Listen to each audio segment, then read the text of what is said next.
High বন্ধুরা, welcome to my Debarchana kitchen. দেখো কি রান্না করব। দেখতে পারলে গোল গোল করে ছোট ছোট আলু আমি সিদ্ধ করে খোসা ছাড়িয়ে রেখেছি, চিংড়ি মাছ, আর এই সমস্ত হলো তোমার মশলা, এর মধ্যে যা যা মশলা থাকে তাই। এখন আমি কি করে রান্না করব, কড়াই নিয়ে উনুনটা জেলে দিয়েছি, জেলে দিয়ে এবার এর মধ্যে তেল দিয়ে দিলাম। তেলটা তোমরা পরিমাণ মতো দেবে, যার যতটুকু লাগবে সে ততটুকু দেবে। এইবার আমি এই তেলের মধ্যে দিয়ে দেব ফোড়ন। শুকনো লঙ্কা দিলাম,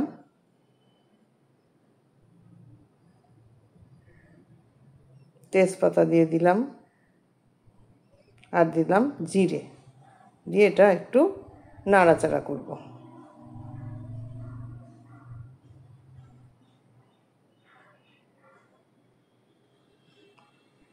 ফোড়নটা একটুখানি পুড়ে আসলে আমি পেঁয়াজটা ঘষে রেখেছি, এই পেঁয়াজ দিয়ে দেবো আগে তেলের মধ্যে, কারণ পেঁয়াজের কাঁচা। তার আগে আমি দিয়ে দিচ্ছি একটু গরম মশলা, তেলের পরে গুঁড়ো করা থাকে, দিয়ে এইবার আমি এই পেঁয়াজ বাটা না, আমি ঘষে নিয়েছি, এটা দিয়ে দিলাম। আমি গরম মশলা গোটা দিই না, এর মধ্যে একটু সামান্য মিষ্টি দিয়ে দিলাম। তাহলে কি হবে বলো তো, তরকারির টেস্টটা ভালো হবে আর রঙটা ভালো হবে। এই জন্য একটু চিনি দিয়ে দিলাম, আর পেঁয়াজটা সুন্দর করে কষা হয়ে যাবে।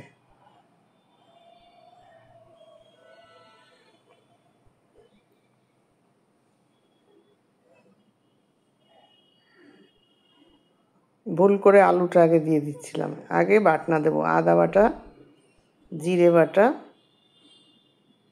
আর দিয়ে দেবো লঙ্কা, কাঁচা আর পাকা লঙ্কা একসাথে বাটা।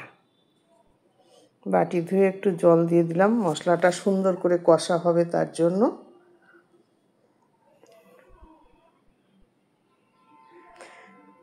এইবার দিয়ে দিচ্ছি একটু কাশ্মীরি লঙ্কার গুঁড়ো, যাতে রং আসে ভালো, আর একটু হলুদ দিয়ে দিলাম।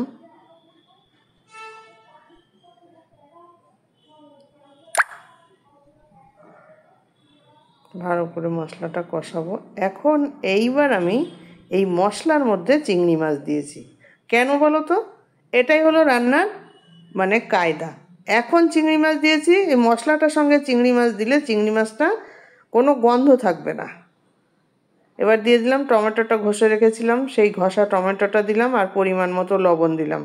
আচ্ছা, লবণ আর মিষ্টি আর লঙ্কা এটা তোমরা তোমাদের পরিমাণ বুঝে দেবে, যে যেমন খাবে সে তেমন দেবে, এইটা কিন্তু তোমাদের হাতে। এখন এটা দিয়ে সুন্দর করে কষাচ্ছি, কষালে মাছের গন্ধটা একটুও থাকবে না। মশলাটা কষা আধা আধা হয়ে গেলে, অর্ধেক কষা হয়ে গেলে, তারপরে আমি আলুগুলো এর মধ্যে দিয়ে দেবো। আলুটা তো আগেই সিদ্ধ করে খোসা ছাড়িয়ে রেখেছি, দেখতেই পাচ্ছ। আমি ছোট্ট ছোট্ট আলু কিনে নিয়ে এসেছি মলের থেকে, এখানে মলে 12 মাস সব জিনিসই পাওয়া যায়। এখন এই আলুগুলো আমি এর মধ্যে দিয়ে দিচ্ছি। এগুলো লাল আলু, খুব টেস্টি আলু এগুলো, জানো তো। এই আলুর দম খেলে খুব ভালো লাগবে, তুমি যেমন করে রান্না করবে সব কিছুতেই ভালো লাগবে। এই আলু দিয়ে তুমি পোলাও রান্না করতে পারো, তাও ভালো লাগবে।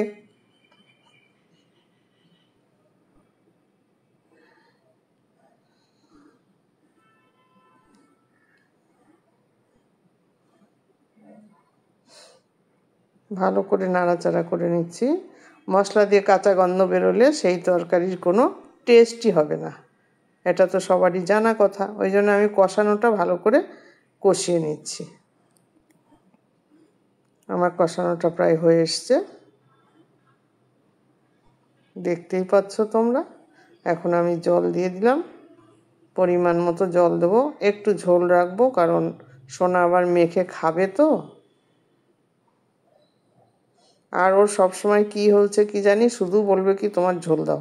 ঝোলের আমার এত টেস্ট নাকি হয় ওর কাছে, বলে এত টেস্টি ঝোল হয়, আমার শুধু ঝোল খেতে ইচ্ছা করে। আমি ঠিক আছে তো খাও। বলে তুমি পাতলা মা গঙ্গা করলেও যে টেস্ট হবে, মশলা দিলেও সেই টেস্ট হবে, আবার মশলা না দিলেও নাকি ওর কাছে একই টেস্ট লাগে। ভালো কথা, খাও, আমার কোনো আপত্তি নেই, যত খুশি খাও। বন্ধুরা দেখো, রঙটাও বেশ সুন্দর এসছে, দেখতেই পাচ্ছ তোমরা। এটা রান্না করতে খুব বেশি একটা টাইম লাগে না, অথচ অল্প টাইমের মধ্যে খুব ভালো একটা টেস্টি খাবার। আমি ঢাকা দিলাম না, ঢাকা দেওয়ার দরকার নেই, কারণ এখানে তো সিদ্ধ হওয়ার কিছু নেই। আলু তো আমি সিদ্ধ করে রেখেই দিয়েছি। আমি রান্না করি আর গ্যাস মুছি, কেন বলো তো? অপরিষ্কার আমার একদম ভালো লাগে না। আমার হলো সব কিছু পয় পরিষ্কার চাই।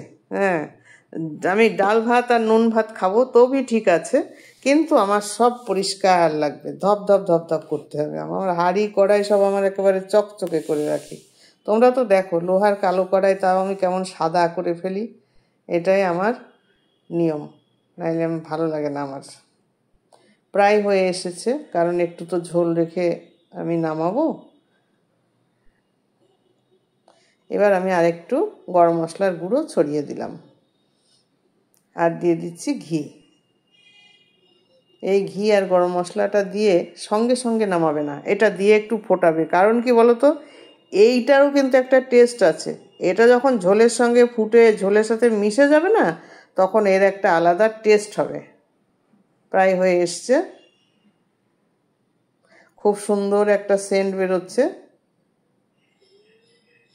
সোনা এখনো অফিস থেকে আসেনি, অফিস থেকে এসেই আগে বলবে কিসের গন্ধ বেরোচ্ছে। ওদিকে হাঁড়িটা বসিয়ে দিলাম, ভাতের হাঁড়িতে জল বসিয়ে দিলাম, ভাতটাও হবে তরকারিটাও হবে। আমি রাতে রুটি খাই, আমি রাতে ভাত খাই না। আর আমার ভাত খেতে বেশি ভালোই লাগে না বন্ধুরা, আমি প্রায় সময় রুটি চিড়ে মুড়ি এইসব খেয়েই কাটিয়ে দিই। হয়ে গেল, দেখতে পাচ্ছ কত সুন্দর হয়েছে। তাহলে বন্ধুরা দেখলে আমি কেমন করে এই গুঁড়ো আলু দিয়ে চিংড়ি মাছ দিয়ে রান্না করলাম। ভালো লাগলে তোমরা লাইক শেয়ার কমেন্টস করো। আজকের মতো টাটা।